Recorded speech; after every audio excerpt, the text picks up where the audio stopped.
vita cominciò come l'erba, come il fiore, e mia madre mi baciò come fossi il primo amore.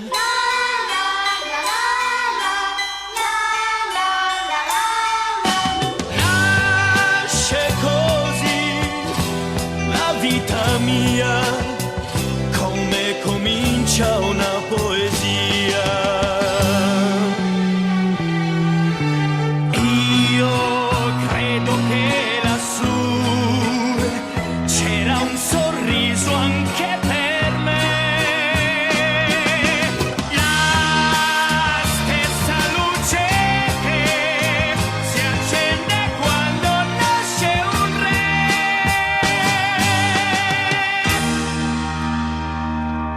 Una stella, una chitarra, primo amore biondo e mio, con l'orgoglio dei 20 anni, piansi ma vi dissi addio. E me ne andai verso il destino.